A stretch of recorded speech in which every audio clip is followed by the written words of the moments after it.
This is Surrender to Win, a look at what's holding you back from experiencing a life of peace and joy that God intends for us all.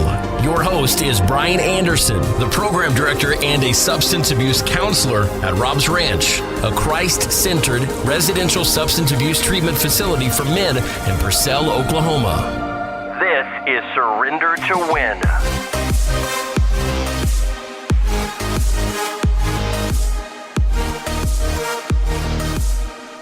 Hey, happy 31st of May. Happy Friday. I hope you guys have all had a great week. Hope so far your Friday morning has been well. And I'd like to welcome you guys all back to the Surrender to the Win show. I am your host, Brian Anderson, and I am very grateful for you guys tuning in for another show this week where I try to talk about things that affect us, that keep us from being able to experience the peace and joy and a peace that surpasses all understanding, a serenity, if you will, that God intends for us all. We're not made to go through this life just completely miserable. That's not what God wants for us. And so I try to bring each week a new topic to talk about things that I see as a therapist, especially as a drug and alcohol counselor, that keeps people, whether they're addicts or alcoholics or the families and friends that love them, that keeps them from experiencing the life that God truly wants us to have. And so again, hey, welcome to the show. I do want to take a serious moment here and give my heartfelt condolences to the families that were negatively affected this past week with the tornadoes we've had here in Oklahoma. There was some loss of life there in El Reno, and our thoughts and prayers go out to those families and the friends of those individuals that were lost. We have had a heck of a couple weeks of weather here. We've got flooding going on all over the place. We've had, I don't know. I think I heard here yesterday or the day before, well over 150 some tornadoes of some form or fashion here in Oklahoma over the past couple weeks. And so it's just been a real active weather pattern that we've had here for the past couple weeks. If you're a native of Oklahoma, you know that this isn't typically unusual for this time of year.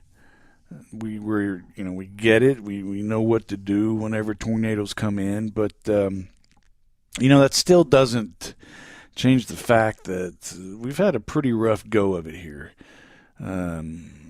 Fortunately, we've had a very nice weather day yesterday on Thursday, but we're going to get.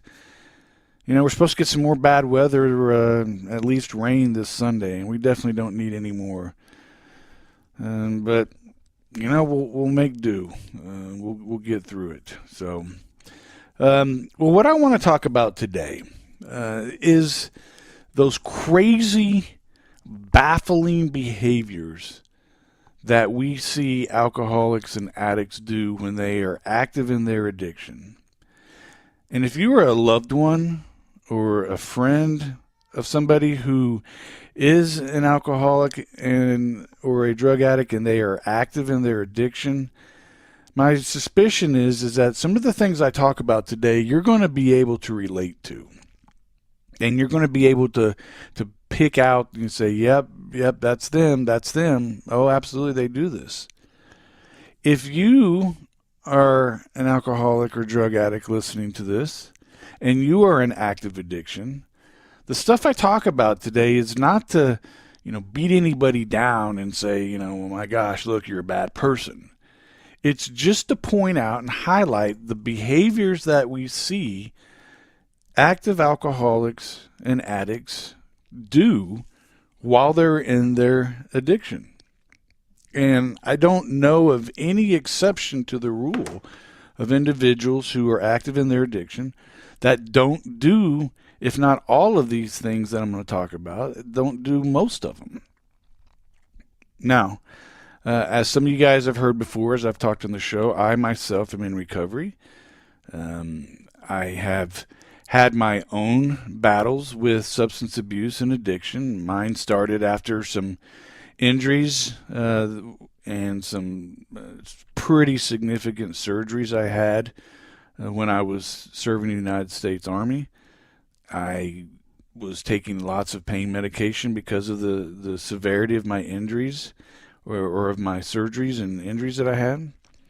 And what I found was, after 3 deployments, that the medication I was taking not only helped with the physical pain, but even more importantly, the medication helped me feel emotionally better. And I didn't have to deal with some of the emotional things that I was dealing with. And over a relatively short period of time, an addiction and a substance abuse of pain medication quickly took off. And that's what we call an iotrogenic addiction. And basically all that means is that it was doctor induced or medication induced, and I'm by no means blaming the doctors. I am responsible for my behavior. I am responsible for my choices. And so it is not the doctor's fault, but it was an iotrogenic kickoff of my addiction because it initially started off with dealing with physical pain from back surgeries and some back injuries. And then that just kind of took off. After that, I started incorporating some other medications that I was dealing with for anxiety and panic, etc. And then to top it all off, I started bringing in alcohol, beer, and then it kind of switched to the harder whiskeys and vodkas, etc. And so for a period of my life, a pretty dark period, my life was spinning out of control. Now, the sad thing about it is I didn't see it. I mean, I knew I didn't feel great. I knew I didn't feel good inside about myself. But I didn't see the severity of these addictive behaviors, of these behaviors that I'll bring up in the rest or a little bit later of the show. I didn't see those behaviors. Now everybody around me started seeing them. My wife, my children, my parents, and my in-laws, and they could see it. They could see that things were different. They could see that things were changing. And I'm not going to put words into their mouth or thoughts into their head, but they had their own thoughts about why I was doing the things I was doing, and a lot of it was they didn't understand, what I was going through. They just knew that I wasn't doing well, and so they did notice and they did see some of these behaviors. And again, I didn't see them to the severity and the gravity that they were. To me, they were just, it was just, I was doing well at hiding this stuff. And as the years have gone by and I've had talks with my family and my friends, I've found out that people had a much, much better idea of what was going on with me, and they were more acutely aware of what was going on with me, more so than I was. And that is something that is often the case when it comes to alcoholic and drug addicts who are active in their addiction. In their mind, they're getting away with it. In their mind, nobody sees how severe it is. And they don't even necessarily see it, how severe it is at times. Now, towards the latter, periods of addiction, we start to see the negative consequences, and we just can't deny it. When we start having run-ins with the law, we start finding ourselves in jail, we start losing our houses and our cars, our relationships break up, we have no money, we get fired from jobs, our health starts to decline, Maybe we start having some significant medical conditions. That's kind of hard to deny that it's happening. And an alcoholic and addict, when they start getting into those late stages of the destruction of addiction, they'll start to see that, yeah, these things are bad.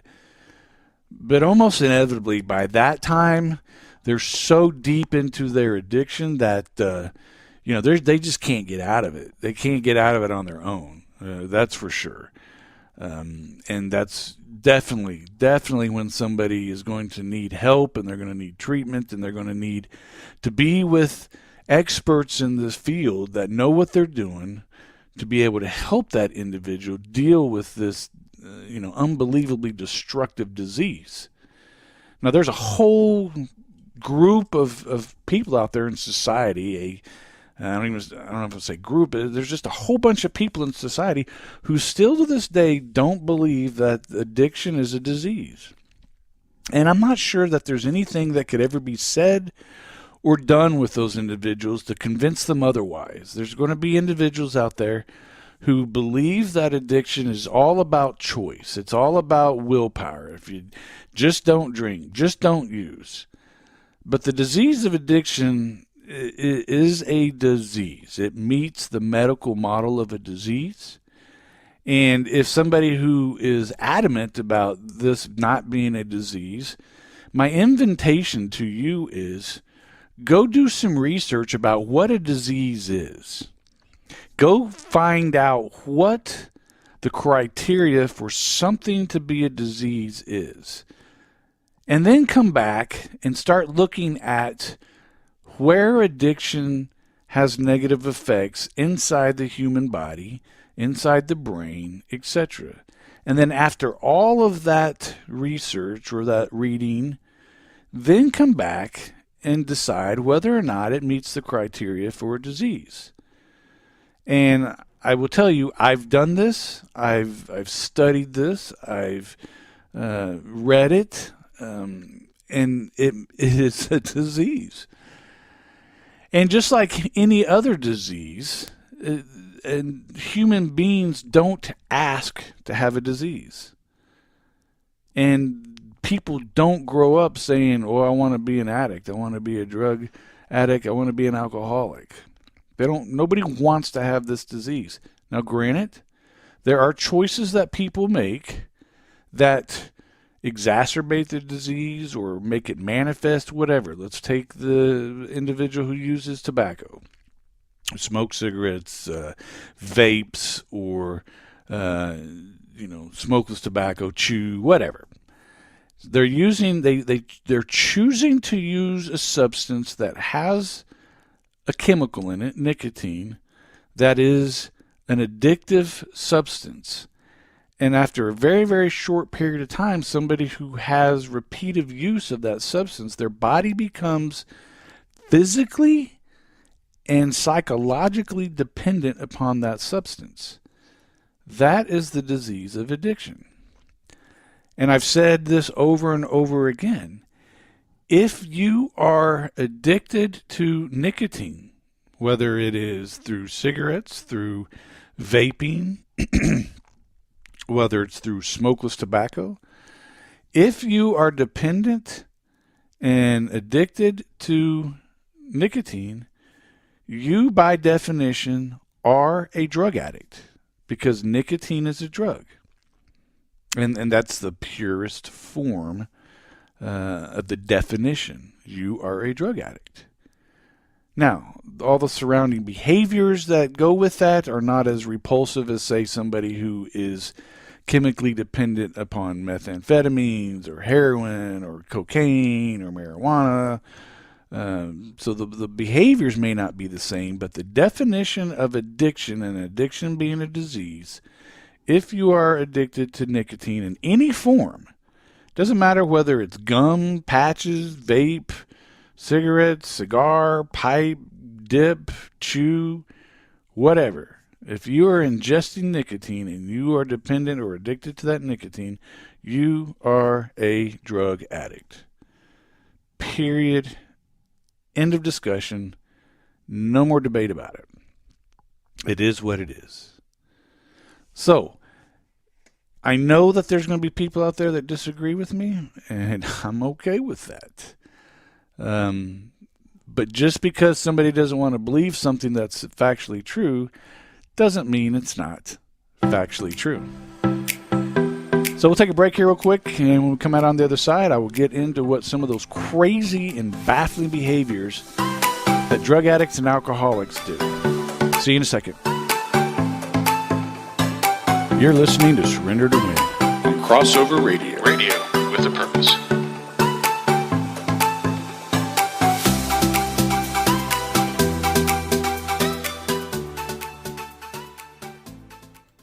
Are you a small business looking to enter the advertising market without breaking your budget?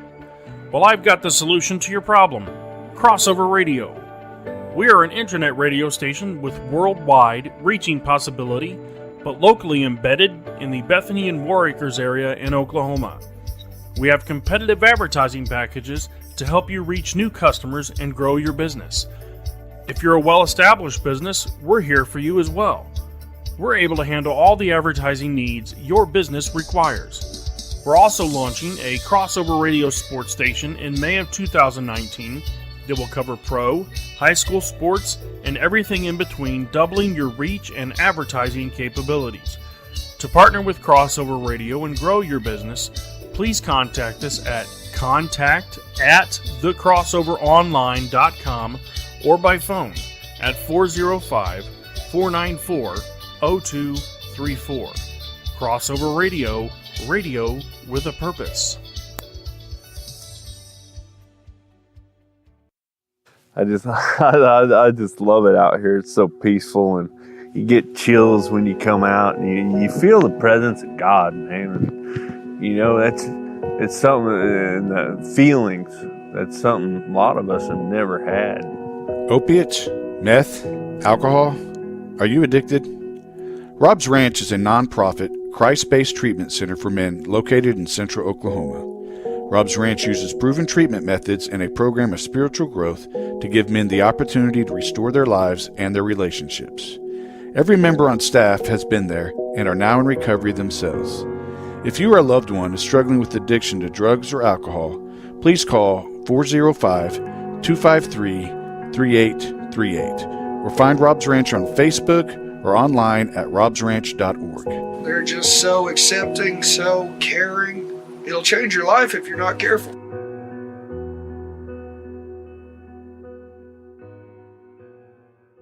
On live, worldwide, 24/7, 365.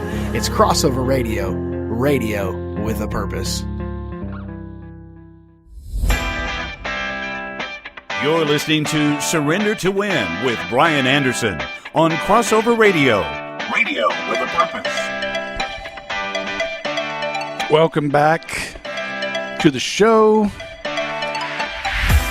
Before we left on the break, I was kind of talking to you guys about what addiction is, about it being a disease. And, man, I just can't get away from it in the sense that it's still, even to this day, it is a controversial subject. You know, in the 1950s, the American Medical Association designated addiction as a disease. And in the 1980s, Oklahoma designated it as a disease.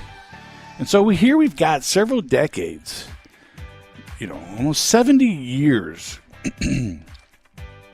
that it's been classified as a disease. And yet to this day, we still have people who think it's just about willpower or that it's just about choice. And I think the reason that is because there are some people out there, that maybe they can smoke a little bit of marijuana here or there. People that can drink and get, really drunk and intoxicated. And yet they don't have the same phenomenons of cravings, and they don't have the same incredible behavior. And so in people's mind, well, they're like, hey, Joe, he smokes pot and he drinks like that, and he's not an addict because he just said he knows when not to take too much or whatever. And so, yeah, there are people out there. There's a lot of people out there like that. And that's what people use to base their judgment on whether or not this is actually a disease or if it's just about a matter of willpower. Well, let's look at it from this standpoint of view. There's people out there who can just sit there and drink tons and tons and tons and tons of sugary Cokes and eat candy and all kinds of stuff. And you know what? They never get diabetes. And there's people, they can eat nothing but carbs and bread and fast food and junk food, and they never gain any weight, or they never have any heart problems or anything of that nature. But what about the people who do that same type of behavior and they do get diabetes, or they do have high cholesterol, or they do have heart problems? Are we going to now sit there and say, well, you know what? Diabetes really isn't a disease. It's about choice. Because, my buddy Bubba, he eats Snickers and drinks Coke all day long, and he ain't got diabetes. Or as Wilford would say, diabetes. So let's actually use the right language. Let's actually use the right standards of measurement about what a disease is and what a disease isn't before we, start having an argument about it. That's my opinion. And I'm pretty confident in it. And because I am in the field of working with drug addicts and alcoholics every day, I've experienced the ravages of substance abuse and addiction myself. I come at this not only from a daily experience, but also from, my own personal experience. So let's talk about those behaviors. One of the things that anybody who's ever dealt with a drug addict or an alcoholic for more than about 10 minutes knows is that individuals who are active in their addiction are master manipulators. They are masters at manipulation. And they so often take advantage of loved ones and friends and employers and neighbors and pretty much anyone they can. And they take advantage of them in order to get what they want, to get what they need, to justify their behavior. I see it time and time again. And people who are active in their addiction are master manipulators. Make no mistake about it. They are master manipulators. One of the things that they do is they often play the victim role. They take that victim stance, and they're either unable or they're unwilling to accept responsibility for their behavior. You'll see addicts that, they blame people. They blame situations, places, things, circumstances. They blame everything for their behaviors, except they don't take responsibility themselves. They won't take responsibility for their behavior. Now, I said a little while ago that addiction is a disease. It's not about choice. And it's not about willpower. And that is true. But a lot of these behaviors are choices. But the behaviors are to support the addiction. And the choice comes from either making a choice of a behavior to keep doing the addictive substance or the drug, or the choice to do something about it. I think therein lies a choice, a point in time of a choice. And for those who are interested in studying addiction, you will find out that the disease of addiction takes over those primal needs that a human being has. The need for sex, the need for food, the need for safety. And drug and alcohol addiction supersedes all three of those. It becomes the first in that order of priorities among those top three. And so we will see behaviors that just defy all logic and are baffling because the person is now trying to feed a survival, something that is in the number one spot and those survival mechanisms that are in human beings. But the victim role is from that individual, that they're just unable or unwilling to accept responsibility for their behavior, and everything is everybody else's fault. I wouldn't have drank or got high if that my wife wouldn't have left me. I wouldn't have gotten drunk, but my cat died. I wouldn't have gotten high again, but my boss didn't give me the raise. Whatever it is, it's always somebody else's fault. It's never the drug addict or alcoholic's fault. I have a family member right now, through marriage. It's not my blood, but it is a family member. And I've kind of said stuff about it before, but this individual currently right now is just ravaging a part of my family. They are a drug addict and an alcoholic.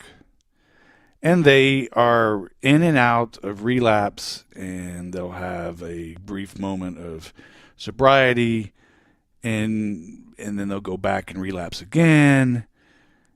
And I sit here and I watch this individual's behavior. And every single one of these things I'm talking about, and we'll talk about, this individual hits every single one of them. Everything that's going on with this individual and all the negative stuff that's going on with this individual is everybody else's fault but theirs. They refuse to take responsibility, and they blame everybody. And then on top of that, because they believe they're the victim, they lash out at everybody, and they're vindictive. And it's just absolutely destructive right now.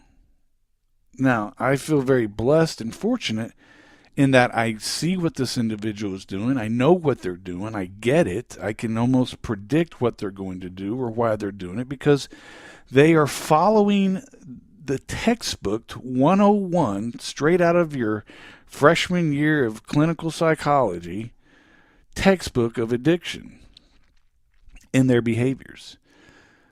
But I'm lucky because this is what I do for a living, and so, I'm familiar with it. But for families and friends out there that aren't familiar with it to the depth that I've been blessed to be at, the behavior looks just absolutely insane and baffling. And let's call it what it is. Rightfully so. It is baffling and insane behavior. A person who is in their addiction is not thinking and acting rationally. They're just simply not.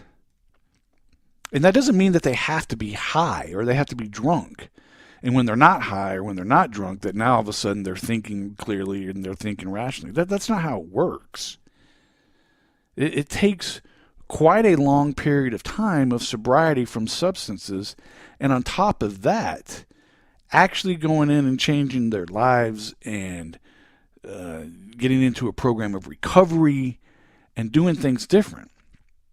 Just because an individual is not drinking or using and they're, quote, sober, does not mean they're in recovery, and it does not mean that their behavior is going to automatically change. They can still do all of these bad behaviors and not be drunk or high at that moment. There's a huge, huge difference between being sober and in recovery.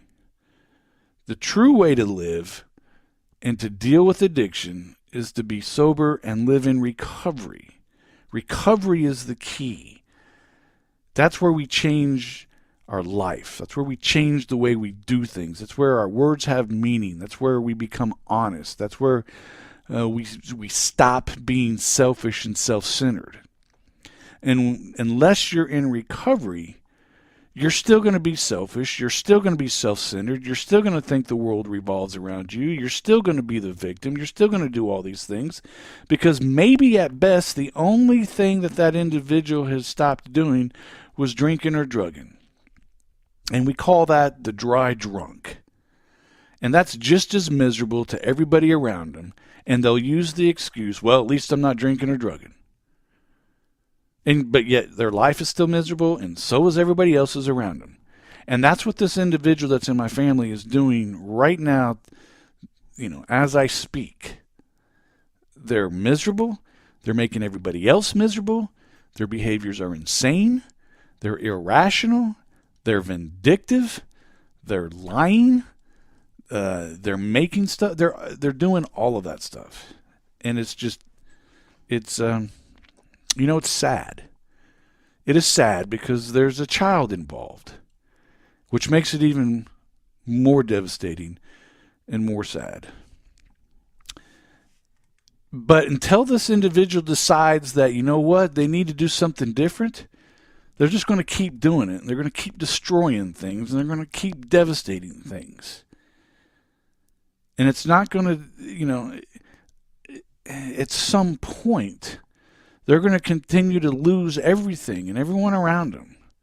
The problem with this individual is that they go on and they find another family, or they find another individual to get involved with, and then they go and they destroy that family. And they're just going to keep doing this pattern until they finally get to a point to where they say, I've had enough. I don't want to live like this anymore. And I don't know if that'll ever happen. I hope it does. You're listening to Surrender to Win on Crossover Radio. Radio with a purpose.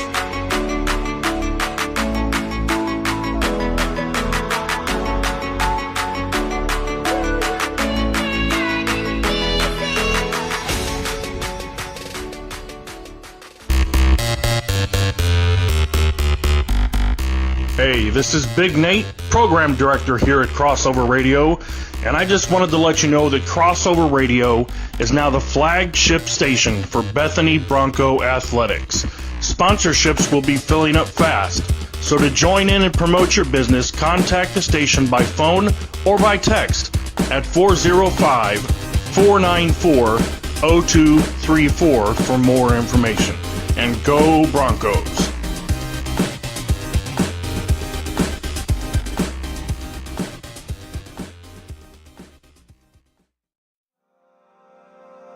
My name is George Schaefer. And I'm Meredith Schaefer. Together, we are founders of STORM, Strategic Treatment Options and Recovery Ministries.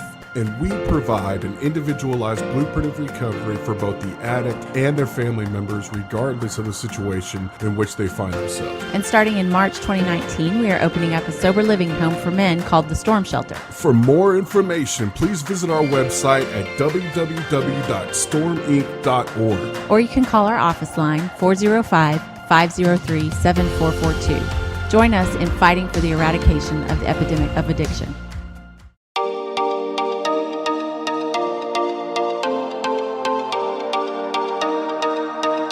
You're listening to Surrender to Win with Brian Anderson on Crossover Radio. Radio with a purpose. And welcome back. We are talking about those crazy, cunning, baffling, bizarre, insane behaviors of people who are active in their addiction, and the destructiveness and the absolute just devastation that happens because of the disease of addiction. So before I left on the break, I was talking about that victim role, that victim mentality that drug addicts and alcoholics like to play, that they're the victim of everything. They don't have any responsibility in anything, or very little responsibility in everything. They blame everybody and they blame everything for it. And I don't need to tell you that that can be absolutely frustrating. The next one that you're going to see a lot with people who are active in their addiction is what we call priming. And priming is simply an attempt to set up circumstances that are going to be conducive for the addict to get what they want, or to be able to do what they want.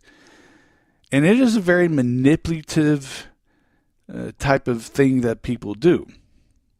And so kind of what does that priming look like?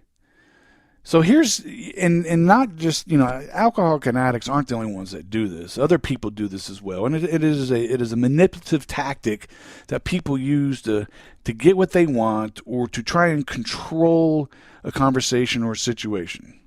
But here's one of the ways it looks like.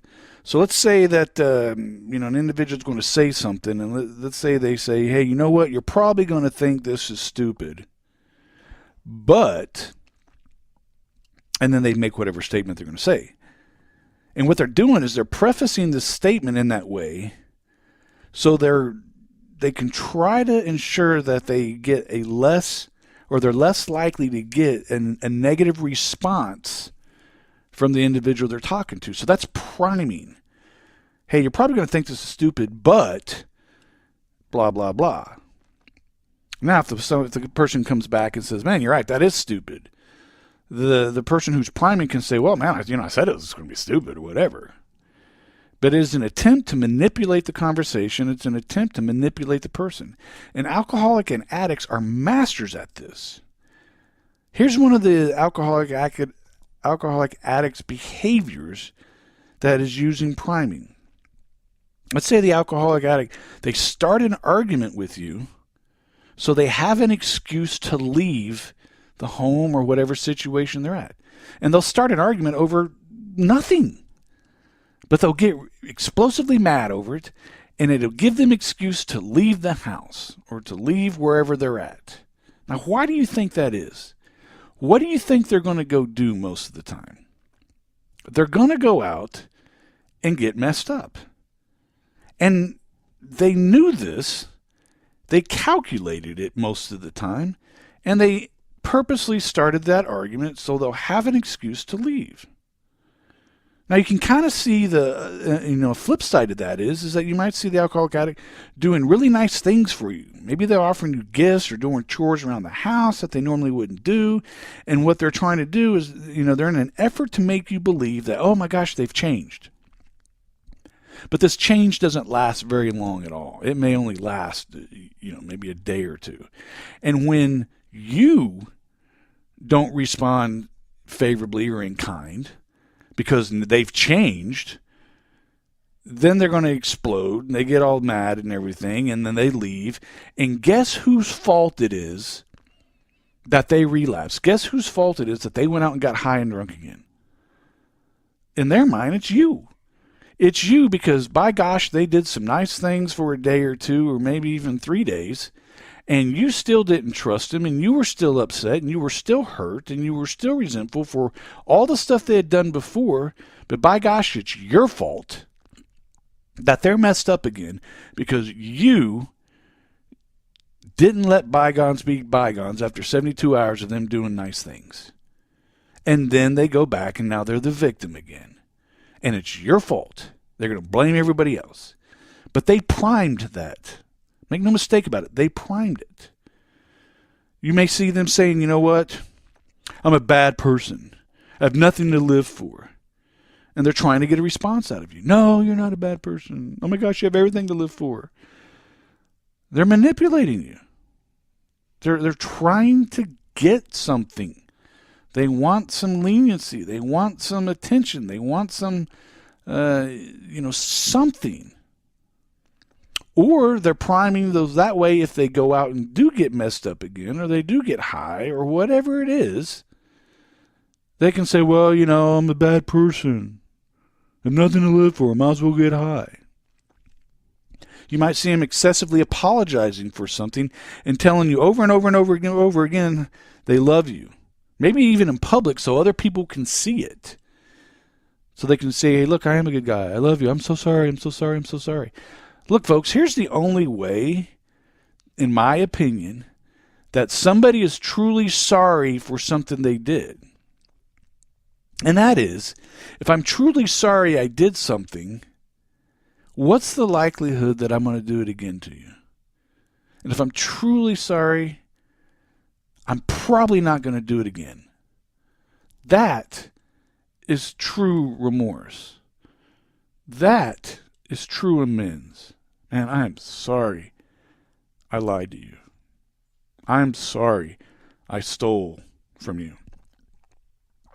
But do they turn right around and do it again?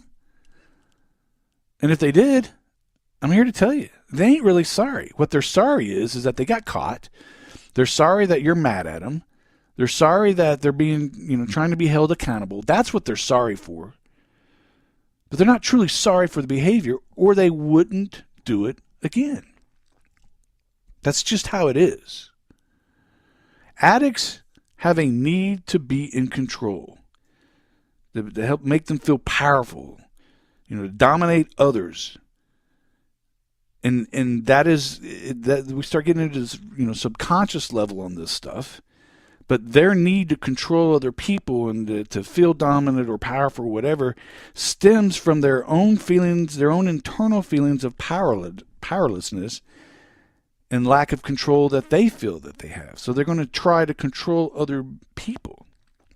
You're going to see them constantly trying to be in control of other relationships or their surrounding environment or situations.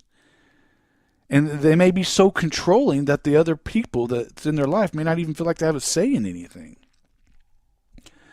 Alcoholics and addicts are incredibly controlling, and it doesn't always have to be, that over the top type of control. It can be very, very, very subversive, very subtle, manipulative behavior.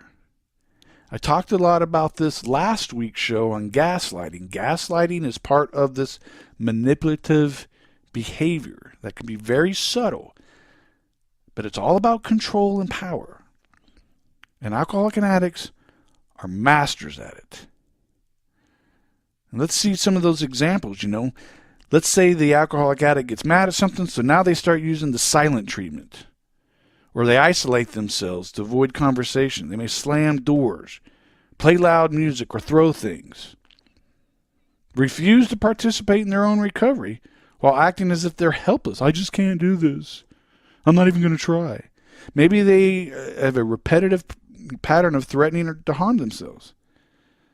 That gaslighting, deliberately causing confusion and doubt in people's mind. Expressing their anger in unhealthy ways. Screaming, using violence. Trying to make the situation incredibly uncomfortable so you won't confront them anymore. That's control. They're trying to control you.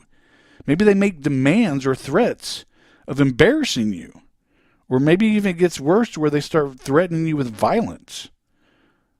Or violence against somebody you love. Public humiliation. Private humiliation. If you don't do what they want. People, this is a form of power control that alcoholics and addicts are masters at. Please understand what they're doing. They are not the victim when it comes to this stuff. The person, it's not your fault that they blew up and screamed and yelled and threatened and did all this stuff because you said no. Or because you caught them in something. Or because you confronted them on something. That isn't your fault that they blew up or they did any of these behaviors. That is their inability to handle emotions and their inability to know how to behave because they're stuck in active addiction and they're not thinking clearly. Their minds are fogged. There is, an inability to recognize rational behavior and reality. And every alcoholic addict is going to exhibit some of this stuff. It's just impossible not to see it. So we'll take our last break here, and then when we come back, I will finish up on the last two behaviors that is just absolutely nuts that alcohol addicts do. So come on back, and we'll see you in a second.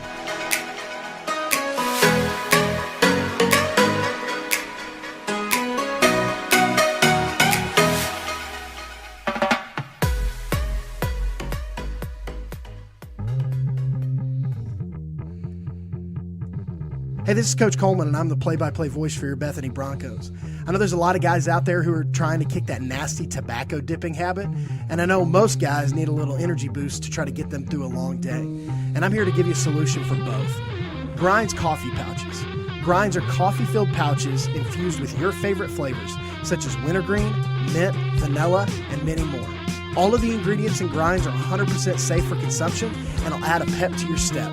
So head on over to getgrinds.com and use our promo code CMI15 to get 15% off your order today.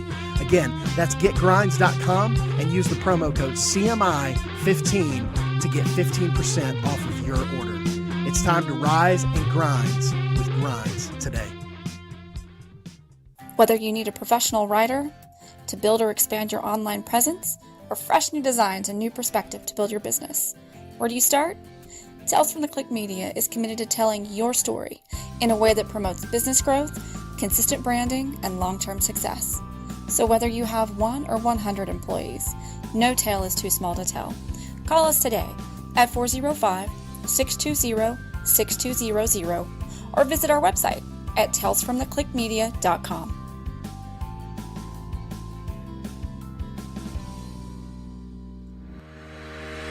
If you love listening to Crossover Radio, download the Crossover Radio app, available on all major platforms. It's absolutely free to our listeners, and you can connect with us and listen on the go. Crossover Radio. It's radio with a purpose.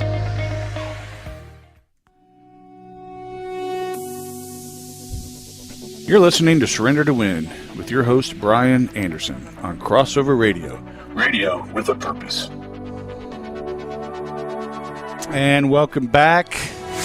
We are down to the last segment of today's show. And we are also down to the last two nutty, crazy, manipulative, destructive, cunning, baffling, insane behaviors that active alcoholics and drug addicts and those that are just sober and dry drunks do. So before the break, I was talking about that the priming, getting those situations set up so the drug addict can go do what they want. And the next one is what I call manipulation and splitting. And you'll see a drug addict and an alcoholic, manipulate and split people.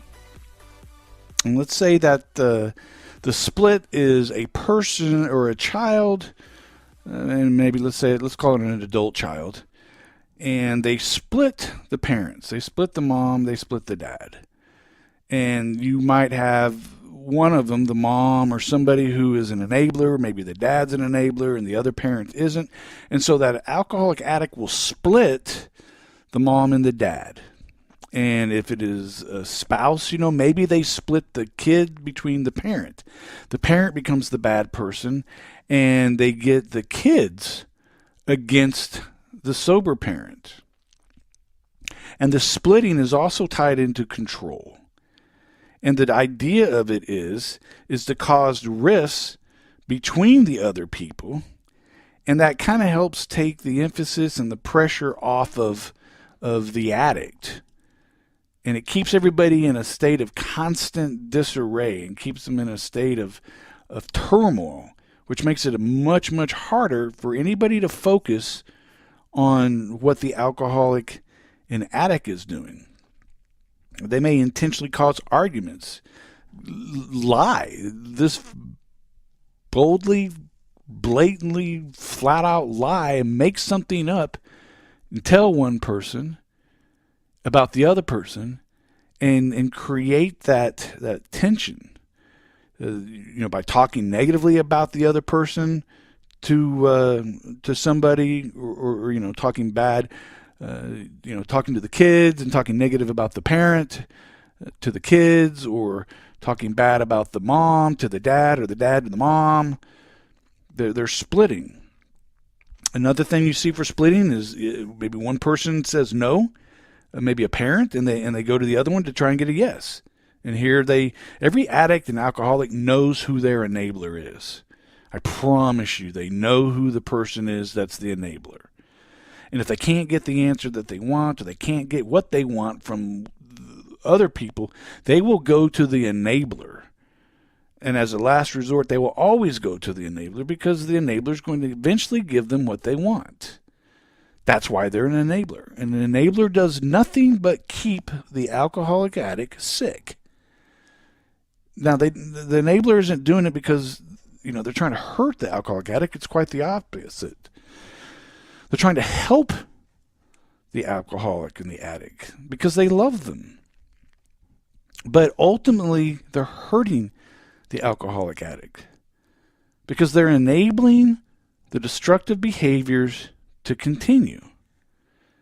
And the person's just going to stay sick, and they're going to get sicker, and they're going to get sicker. Because if the enabling worked and they were going to get better, then why hasn't it worked so far? And the answer is because it won't.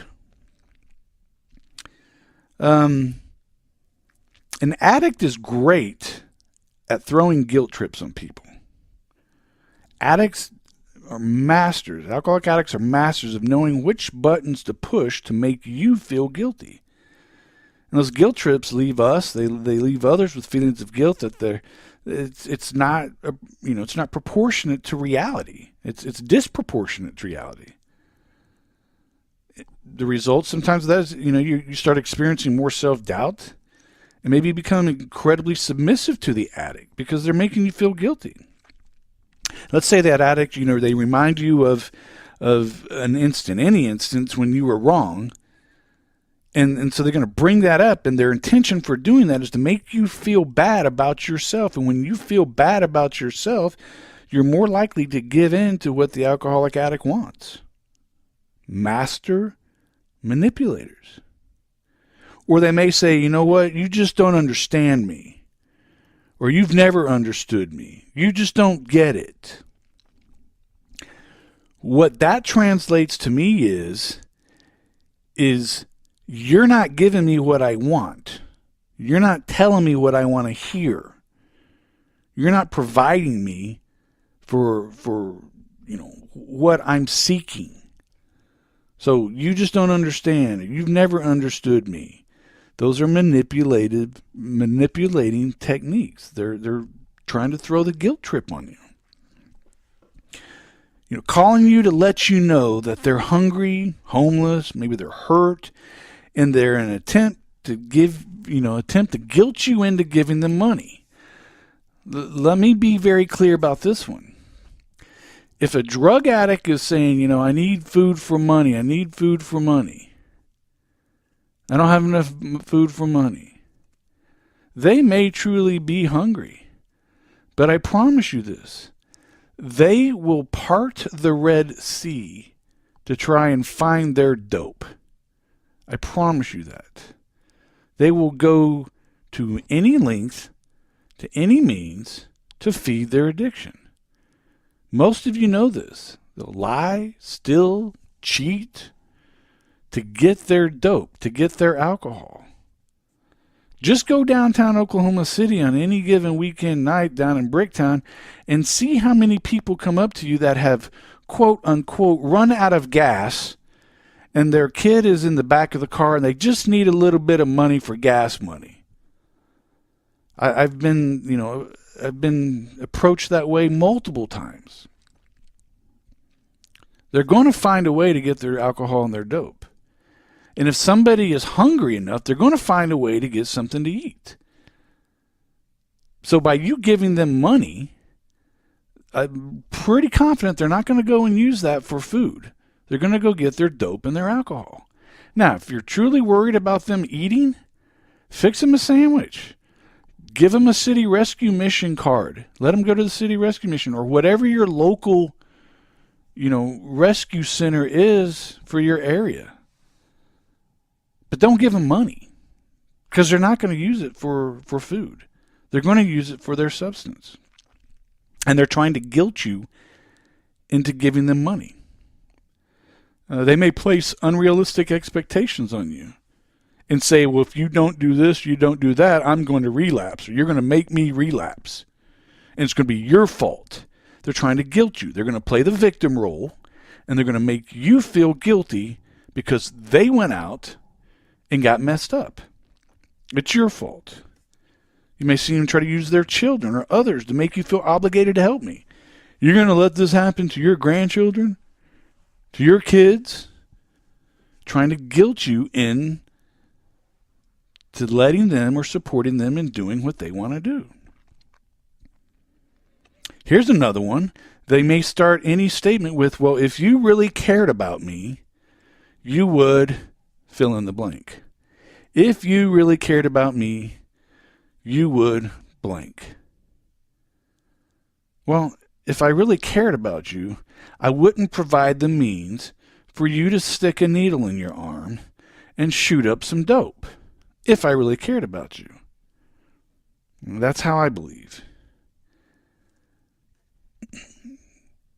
Alcoholic and addicts are incredibly manipulative, and they can be incredibly hurtful in the way they try to do and get the stuff that they want.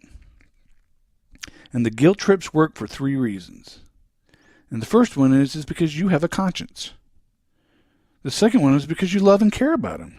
And you don't want to see them in pain. I don't want to see any human being in pain. I don't want to see an alcoholic and addict in pain. But I know you don't because you love them. And then the third one is that you start to doubt your own thoughts and feelings and maybe even your own position in the argument. Well, what if I don't really understand? I'm not a drug addict or an alcoholic. Maybe I don't understand. You don't have to understand. You don't have to be a drug addict and alcoholic to be able to stand your ground and say no. You don't have to understand it to the depth that I do or other people in this field or other drug addicts and alcoholics do. You don't have to understand it at that. But you should understand what a lot of these manipulative behaviors are and what the purpose behind them are.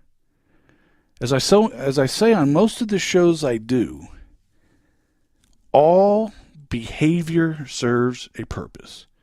All behavior serves a purpose, or we wouldn't do it. And all of these behaviors that I just talked about, they all serve a purpose.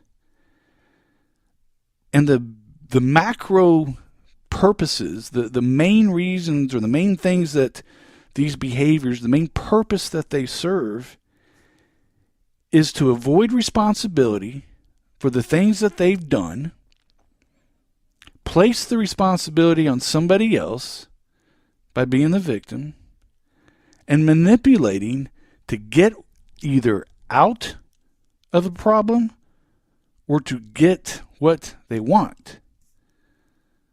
And that's the whole crux behind all of these behaviors. Get what they want and avoid responsibility for the destructive, crazy, lying, deceitful, baffling, cunning behaviors that they're engaged in. And they will go any lengths to do it.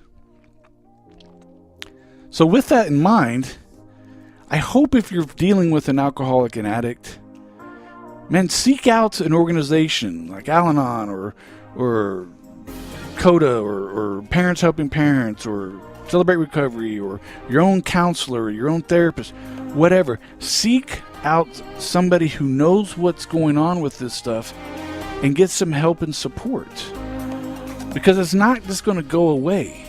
If it was going to go away, it would have gone away already. So I encourage you, man, do something to improve your life. Hey, listen, I appreciate it. I hope to catch you guys next week. Have a wonderful weekend, and God bless.